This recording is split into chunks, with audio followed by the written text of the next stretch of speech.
Bonjour, le congrès de la SFMPP, le 8e congrès de la Société française de médecine prédictive et personnalisée arrive à grands pas.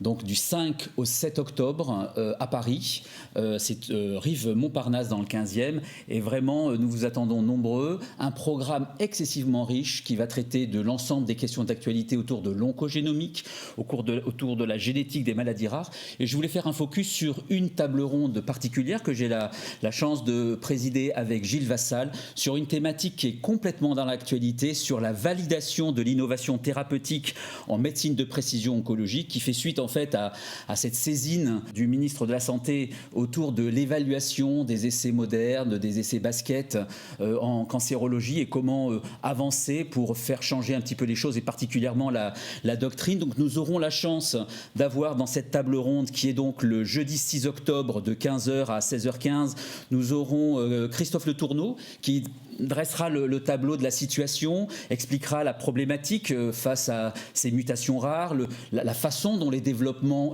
se fait avec ces essais basket, avec certaines difficultés d'évaluation liées à ces essais basket, mais il y a des solutions et il les mettra en avant.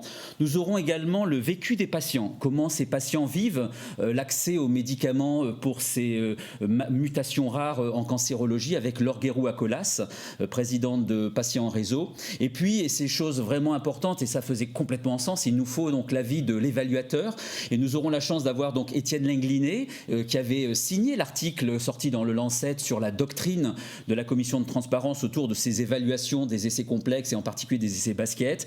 Donc il sera là pour nous donner où en est l'HAS dans l'analyse des contributions, où en est l'HAS et la CT dans l'élaboration, voire la modification, l'enrichissement de cette doctrine. Donc on pourra vraiment débattre, mettre les choses sur la table, pouvoir s'expliquer et faire avancer les choses pour trouver des solutions pour les patients qui ont ces mutations rares. Donc vraiment une session importante, et dans laquelle je pense et j'espère les choses vont pouvoir avancer. Donc le jeudi 6 octobre. Donc n'oubliez pas ce congrès de la SFMPP, 8e édition, 5 au 7 octobre. Nous vous attendons nombreux. Inscrivez-vous et à très bientôt.